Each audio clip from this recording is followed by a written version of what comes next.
कौन हो तुम? वो मैं दीदी से मिलने के लिए आई थी। दीदी से मिलने आई हो? ऐसी किसी के घर में जाके ऐसे राजा महाराजों की तरह बैठ जाती हो, तुम्हें शर्म नहीं आती? क्या घर वालों ने तुम्हें सिखाया नहीं है क्या?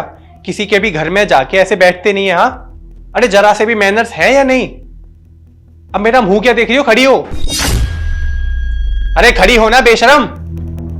बॉबी, ये तुम कैसे बात कर रहे हो उससे? क्यों, क्या गलत तरीके से बात की मैंने?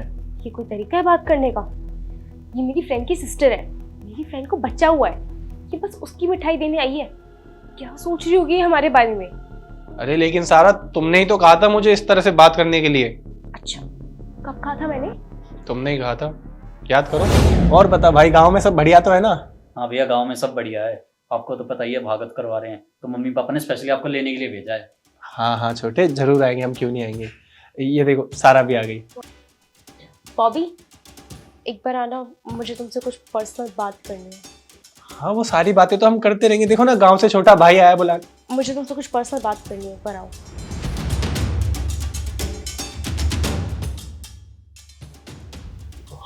हाँ बोलो। ये क्या तरीका है? क्या हो गया? इस जैसे गंवार नीच इंसान को मेरे घर पे कैसे बिठाए? सारा ये तुम कैसी बात कर रही हो? वो छोटा भाई है मेरा, गांव से आया है। उसकी तरफ देखो, उसकी औकात है मेरे सोफे पे बैठने की। तो सोफे पे नहीं बैठेगा तो और कहाँ बैठेगा? तो पता है वो गांव से यहाँ इनविटेशन देने आया, गांव में वो मम्मी पापा भागवत करवा रहे हैं तो हमें बुलाने आया है वो।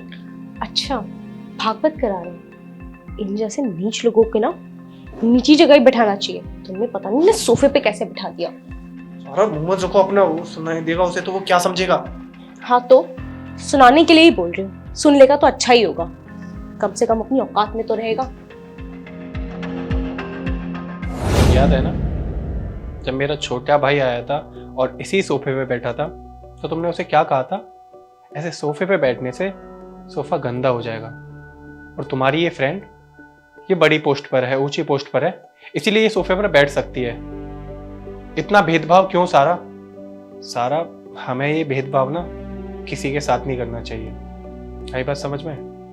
अब ये तुम्हारी फ्रेंड है और वो मेरा छोटा भाई था। अगर हम ही इनमें भेदभाव करने लगेंगे तो इन्हें कैसा फील होगा? माना मेरे छोटे भाई के पास पैसे नहीं है, लेकिन रिस्पेक्ट वो डिजर्व करता है। हम जैसे लोग अपने अमीरी के घमंड में आके उन्हें नीचा दिखाने लग जाते हैं, उनसे वो क्या फील करेंगे? बताओ सारा, तुम्हें पता है अगर हम उनकी रिस्पेक्ट करेंगे तभी वो हमें रिस्पेक्ट देंगे। अभी वो हमें रिस्पेक्ट देते नहीं है, वो डरते हैं हमसे। और तुम्हें पता है ये सब जो तुमने उससे बोला है ना, ये सब सुनने के बाद में मुझे तो लगता है आज के बाद वो किसी भी बड़े घर में जाएगा ना, तो वहां जाते ही बैठने से पहले तो 4 बार सोचेगा और डरेगा, कहीं वो उनके घर में जाके बैठ गया तो उसके बारे में लोग क्या कहेंगे, उस घर का मालिक उससे क्या कहेगा। हमें ये सब नहीं करना चाहिए सारा। अगर हम ये भेदभाव खत्म करेंगे ना, तभी वो हमारी इज्जत करेंगे, हमारी रिस्पेक्ट करेंगे।